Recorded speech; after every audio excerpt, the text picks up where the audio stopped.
રાજ્યના હજારો તલાટીઓના વચ્ચે ચાલતા ઝઘડાનો છે તે હવે અંત આવશે, કેમ કે મહેસૂલ તલાટી અને પંચાયત તલાટીના કામકાજના ભારણને લઈને અનેક વખત બબાલો રહેતી હતી અને આ બબાલનો હવે અંત આવ્યો છે અને પંચાયત મંત્રી ઋષિકેશ પટેલે શું જાહેરાત કરી છે તે મામલે જ વાત કરવી છે।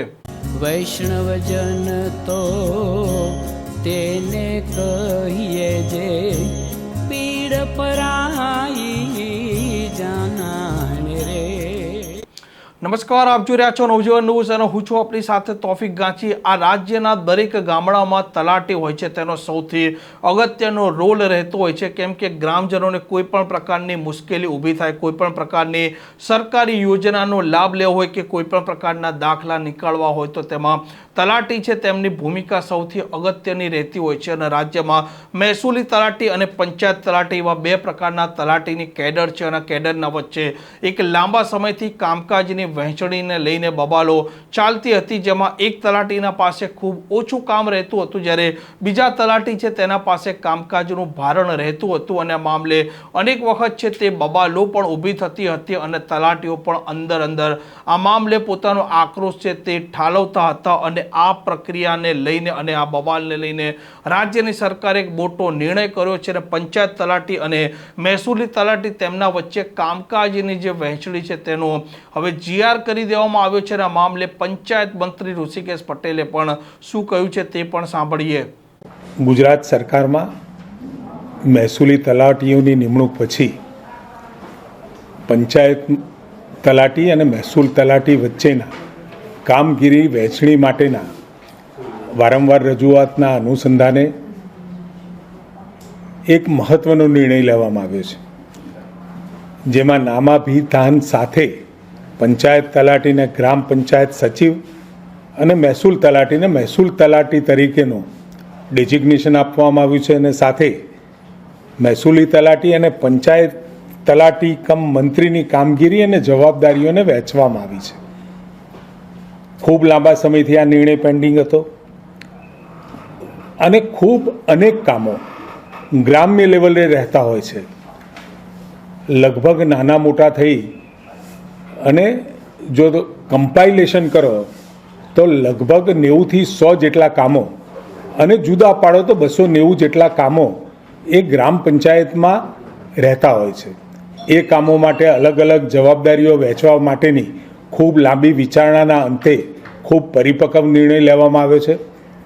મહેસૂલી તલાટીને આપવાની કામગીરી તેમજ પંચાયત તલાટીને પણ જે નવા નામાભિધાન સાથે જે નામ આપ્યા છે એની અલગ અલગ જવાબદારીઓ નક્કી કરી છે, જેથી કરી આ બંને તલાટીઓને કરવાની કામગીરીના સંદર્ભે ખૂબ સ્પષ્ટતા સાથેનો જીઆર એ મહેસૂલ વિભાગ દ્વારા અને પંચાયત વિભાગ દ્વારા ચર્ચા વિચારણાના અંતે જે લેવામાં આવ્યો છે એ પ્રમાણે આ જોબ ચાર્ટથી મહેસૂલી અને પંચાયત તલાટી વચ્ચે કામગીરીની સ્પષ્ટ વહેંચણી કરવામાં આવી છે, જેથી નાગરિકોને સેવા મેળવવા માટે કોનો સંપર્ક કરવો તે બાબતે દ્વિધાનો સામનો ન કરવો પડે અને નાગરિકોની તકલીફમાં ઘટાડો થાય।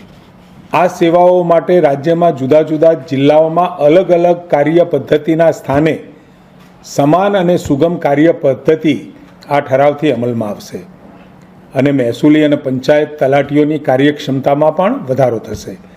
પંચાયત તલાટી કમ મંત્રીના કાર્યક્ષેત્રમાં ગ્રામ પંચાયત અને ગ્રામ વિકાસની કામગીરી એ મહત્વપૂર્ણ જે ગામડાઓના વિકાસની સાથે અને પંચાયતી સેવાઓને લગતી બધી જ કામગીરીનો સમાવેશ કરવામાં આવ્યો છે।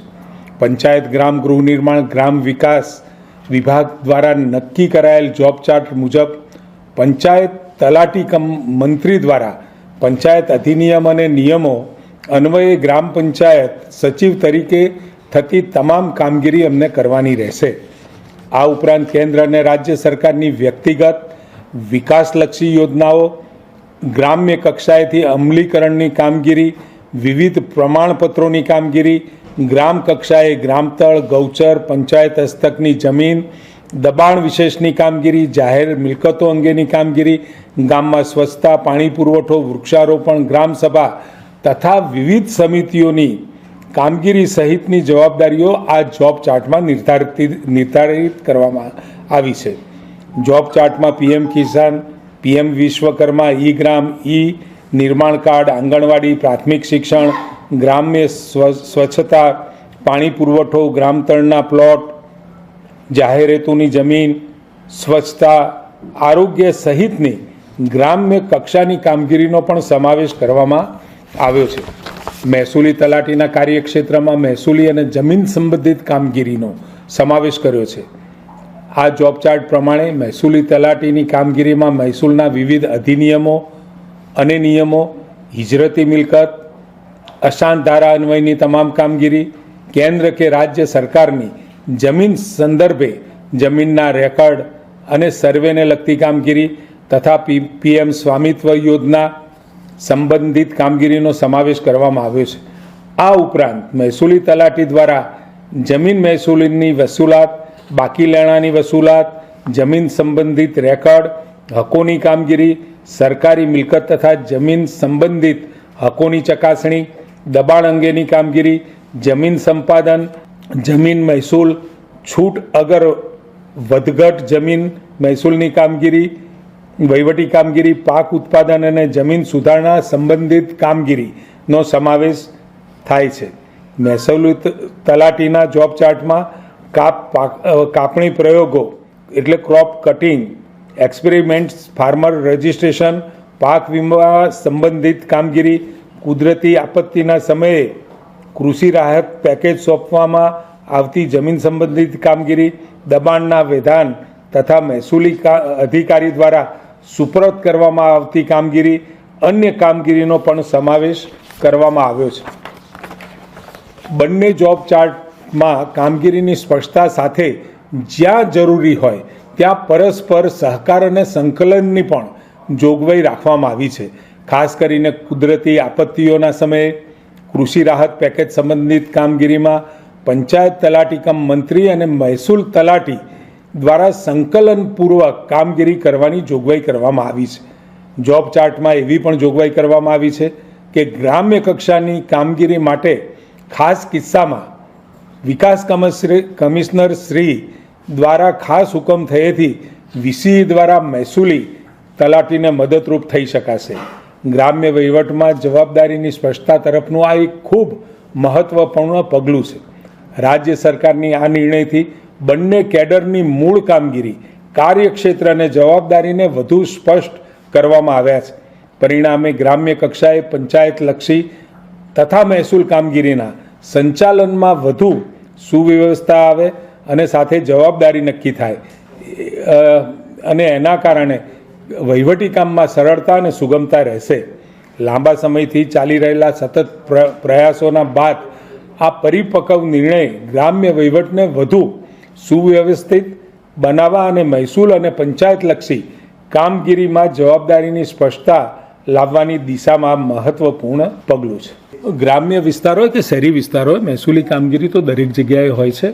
અને જે નવી આપણે ભરતી કર્યા પછી એક અંદાજે જેટલી આપણી ગ્રામ પંચાયતો છે, એવરેજ 6 થી 7 ગ્રામ પંચાયતમાં એક મહેસૂલી તલાટીની આપણે વ્યવસ્થા થશે. અને ગ્રામ સચિવ તરીકે આપણો પંચાયત તલાટી એ ગામના વિકાસની ભાગદોડ સંભાળશે.